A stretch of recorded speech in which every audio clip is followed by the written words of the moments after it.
तो ये तस्वीरें देख सकते हैं आप पानीपत से, जहां पर आज दीपेंद्र हुड्डा संविधान दिवस को लेकर के जो है वो पहुंचे हुए हैं और कांग्रेस की तरफ से जो है संविधान दिवस को लेकर के पानीपत में आज बड़ा कार्यक्रम किया जा रहा है। उसको लेकर के दीपेंद्र हुड्डा पानीपत पहुंचे, बातचीत भी करेंगे।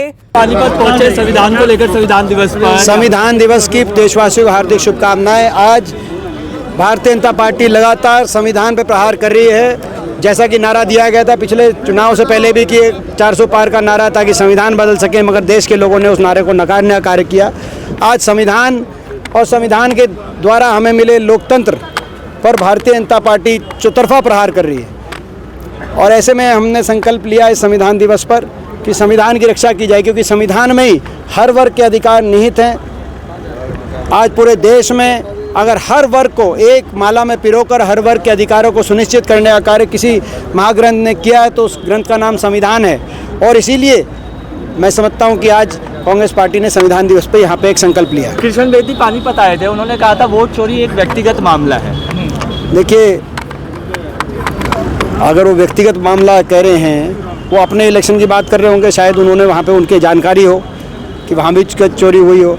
लेकिन ये जो चुनाव प्रक्रिया है, इसमें बहुत बड़े स्तर पर भारतीय जनता पार्टी द्वारा इस प्रक्रिया को प्रभावित करके अपने पक्ष में नतीजे लाने का कार्य किया जा रहा है। देश में आपने देखा किस तरीके से साम दाम दंड भेद का प्रयोग, चुनाव आयोग के साथ मिलीभगत करके मतदाता सूची में गड़बड़ घोटाला, अंधा पैसा, भ्रष्टाचार द्वारा अर्जित पैसे को चुनाव में उस पैसे का उपयोग, प्रयोग और दुरुपयोग करके वोट खरीदने से लेकर बड़े बड़े इंडिपेंडेंट कहीं कमिटी कैंडिडेट उतार दिए, कहीं सोशल मीडिया को प्रभावित करने का कार्य किया। हर तरीके से लेवल प्लेइंग फील्ड आज प्रजातंत्र में नहीं रही।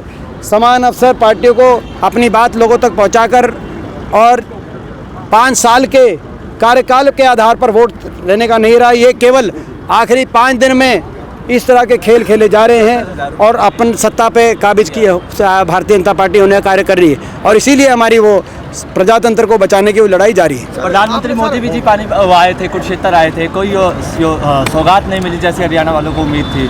आज वो तो कब 11 साल ही नहीं मिली, 12 साल नहीं मिली, तो अब तो क्या कितनी बार आते हैं, कोई अब तो उम्मीद ही नहीं बची। हरियाणा वालों को कोई उम्मीद नहीं थी, आपको होगी। और ये लड़ाई आपको बचाने के लिए, क्योंकि अगर प्रजातंत्र अगर खत्म हो गया, प्रजातंत्र और संविधान अगर नहीं रहा, प्रजातंत्र खत्म हो गया, तो कहीं ना कहीं आने वाले समय में पत्रकार साथियों क्या भविष्य रहेगा उसकी भी हमें चिंता है। संविधान ने आज दोबारा हुंकार भर पर आपने जिलाध्यक्ष आए हैं ग्रामीण में, शहरी में, तो क्या सर रणनीति तैयार हो रही है कि क्या आप लोग करना जा रहे हैं? आप कहते देखिए, आने वाले समय में मिलजुल कर कांग्रेस पार्टी के लिए दोबारा हम लड़ाई लड़ेंगे और प्रदेश को बचाने के लिए संघर्ष, हर वर्ग की लड़ाई और लड़ी रहे हैं, हर वर्ग की लड़ाई लड़ी रही है कांग्रेस पार्टी। आज आपने देखा, आखिर में आज आपने देखा, हम श्रद्धांजलि देते हैं। हमारा एक हीरा जैसा इस प्रदेश का बेटा हार्दिक लाखन माजरा गांव से जो नेशनल बास्केटबॉल टीम के अंदर जिनका सिलेक्शन हो गया था, लेकिन आज सरकार की बेरुखी 11 साल से जो स्टेडियम बने थे, खेल स्टेडियम हमारी सरकार में, उनमें 1 रुपया उन स्टेडियम के देख रेख के लिए, रख रखाव के लिए नहीं दिया गया सरकार द्वारा।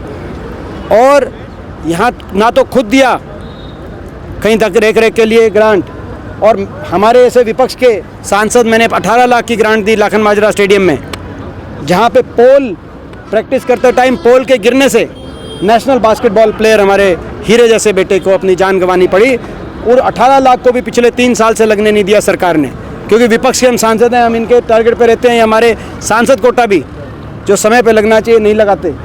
आज ये प्रशासन की जो लापरवाही और बेरुखी की वजह से आज हमने एक बेटा खोया है। पूरा देश के दिल के अंदर इस बात की चोट पहुंची है और ये मैं समझता हूं कि आज हमें सारे देशवासियों को ये सोचने में मजबूर होना चाहिए। और बार बार मैंने संसद तक बात उठाई, 3,500 करोड़ का खेल बजट, लेकिन हरियाणा को 28 राज्यों में सबसे कम, हरियाणा को 80 करोड़ मिला मात्र। गुजरात जैसे प्रदेश को देश में सबसे ज़्यादा 601 करोड़ मिला, जबकि आधे से ज़्यादा मेडल हरियाणा वासी लेके आते हैं, हरियाणा से निकले हुए खिलाड़ी लेके आते हैं। लेकिन हरियाणा को देश में सबसे कम खेल बजट देने का क्या औचित्य था? मैंने संसद में भी बात उठाई, लेकिन आज ये सरकार की जो अनदेखी क्या सरकार कर रही है, उसको आज उसका एक सबूत देश के सामने आया है। देशवासियों को इस पर सोचना चाहिए।